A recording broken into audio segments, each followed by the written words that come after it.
கானா வினோத் அவர்களோட வீட்டின் முன் ஏராளமான ஊர் பொதுமக்கள் குவிஞ்சிருக்காங்க அப்படிங்கிற தகவல் வெளியாகி எல்லோருக்குமே மிகப்பெரிய ஒரு ஷாக்கிங் ஏற்படுத்தியிருக்கு. என்ன நடந்திருக்கு அப்படிங்கிறது தான் இந்த ஒரு வீடியோல நம்ம பார்க்க போறோம். பிக் பாஸ் சீசன் 9ல இருந்து கானா வினோத் அவர்கள் சமீபத்துல மணி பாக்ஸ் எடுத்து வெளியே வந்திருந்தாரு. அவர் வெளியே வந்ததுக்கு அப்புறம் ரசிகர்கள் மத்தியில அவருக்கு மிகப்பெரிய ஒரு வரவேற்பு கிடைச்சிருந்துச்சு. குறிப்பா கானா வினோத் அவர்கள் பார்த்தீங்கன்னா, அவங்க வீட்டுக்கு போகும்போது அந்த இடமே ஸ்தம்பிச்சு போச்சு அப்படின்னு தான் சொல்லணும். அவங்க ஏரியா மக்கள், அது மட்டும் இல்லாம அவங்களோட ரசிகர்கள், அவரோட ஆதரவாளர்கள் அப்படின்னு எல்லாருமே அவரோட வீட்டின் முன் குவிஞ்சுட்டாங்க. தாளம் அடிக்கிறது, மேளம் அடிக்கிறது, அங்க வெடி வெடிக்கிறது, சும்மா தார தப்பட்டெல்லாம் கிழியிற அளவுக்கு அவருக்கு வரவேற்பு படுபயங்கரமா இருந்திருக்கு. எல்லாரும் வந்து அவருக்கு சால்வை போடுறது, மாலை அணிவிக்கிறது, அவர் கூட ஃபோட்டோ எடுக்கிறது, அவர பாட வைக்கிறது அப்படின்னு ஒட்டுமொத்த இடமும் ஸ்தம்பிச்சு போயிருக்கு அப்படின்னு தான் சொல்லணும். கானா வினோத் அவர்கள் இந்த அளவுக்கான ஒரு வரவேற்ப அவங்களோட ஃபேமிலி மெம்பர்ஸ தாண்டி வெளிமக்கள்ட்டேருந்து இவ்வளவு கிடைக்கும் அப்படின்னு அவரு கொஞ்சம் கூட எதிர்பார்த்திருக்கவே மாட்டாரு. அந்த அளவுக்கு ஒரு வரவேற்பு அவருக்கு கிடைச்சிருக்கு. நெறைய பேர் வந்து நீங்க மணி பாக்ஸ் எடுத்தது சரிதான். நீங்க அத பத்திலாம் யோசிக்காதீங்க. என்னைக்குமே எங்களோட ஆதரவு உங்களுக்கு இருக்கும். நீங்க தான் இந்த சீசனோட டைட்டில் வின்னர் அப்படிங்கிற மாரிலாம் சொல்லியிருக்காங்க.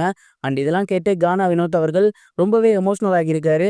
அந்த கூட்டத்திலேயே பயங்கரமா கண்ணீர் விட்டு அழுதிருந்திருக்காரு அப்படிங்கிறது தெரிய வந்திருக்கு. அங்க வந்திருந்த எல்லோர்கிட்டயுமே தனியா பேசியிருந்தாரு. அவங்க கூட ஃபோட்டோ எடுத்திருந்தாரு. அவ்வளோ சூப்பரா அவங்க எல்லாரையுமே கவனிச்சுக்கிட்டாரு.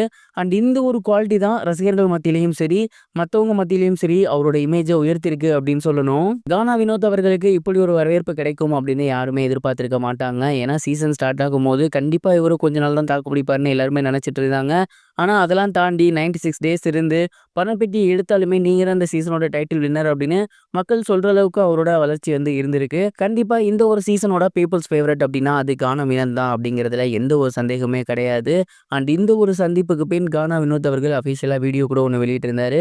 அண்ட் அந்த ஒரு வீடியோல ரொம்பவே எமோஷனலா ரசிகர்கள்கிட்ட அவர் சொன்னது ஒரே ஒரு விஷயம் தான். வெளிய வந்ததுக்கப்புறம் உங்களோட வரவேற்பாக இருக்கட்டும், நீங்க எனக்கு குடுக்குற அன்பாக இருக்கட்டும், உங்க வீட்டு பையன்ல ஒருத்தனா என்ன நீங்க நினைக்கிறதாக இருக்கட்டும், இது எல்லாமே எனக்கு ரொம்ப ரொம்ப ரொம்ப எமோஷனலா இருக்கு.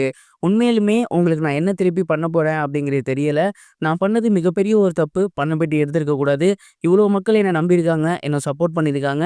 ஆனா அந்த ஒரு நேரம் என்னோட குடும்ப சூழ்நிலைய நான் நினைச்சு பார்த்துட்டேன். சுயநலமா முடிவு எடுத்துட்டேன். அதுக்கு மன்னிச்சிடுங்க. அண்ட் பெட்டி எடுத்ததுக்கு அரோரா காரணம், மத்தவங்க காரணம் அப்படிங்கிற மாரி நெறைய பேர் சொல்றாங்க. அதெல்லாம் எதுவுமே கிடையாது. உண்மையிலுமே நான் எடுக்கலன்னா அரோரா அந்த பெட்டிய எடுத்திருப்பா. பட் என்னோட குடும்ப சூழ்நிலை, எனக்கு தேவையானது இதெல்லாம் வச்சு பார்க்கும்போது, அந்த பணம் எனக்கு தேவையா இருந்துச்சு. அதனால தான் எடுத்தேன். கண்டிப்பா என்னோட ஆயுள் முடியிற வரைக்குமே பாட்டு பாடி உங்க எல்லாரையுமே என்டர்டெயின் பண்ணுவேன் அப்படிங்கிற மாரி கானா வினோத் அவர்கள் பேசியிருந்தாரு. அண்ட் இந்த ஒரு வீடியோவும் இப்போ சோசியல் மீடியால பயங்கர வைரலா போகுது. அவர கூட்டி வரும்போது அந்த இடமே ஸ்தம்பிச்சு போயிருந்துச்சு. டிராஃபிக் ஆகி இருந்துச்சு. அந்த அளவுக்கு ரசிகர் கூட்டம் அவருக்கு உருவாகி இருக்காங்க. இத பார்க்க ரொம்பவே ஹேப்பியா இருக்கு. நீங்க அந்த வீடியோஸ்லாம் பார்த்தீங்களா? என்ன தோணுச்சு? கமெண்ட் பாக்ஸ்ல ஷேர் பண்ணுங்க.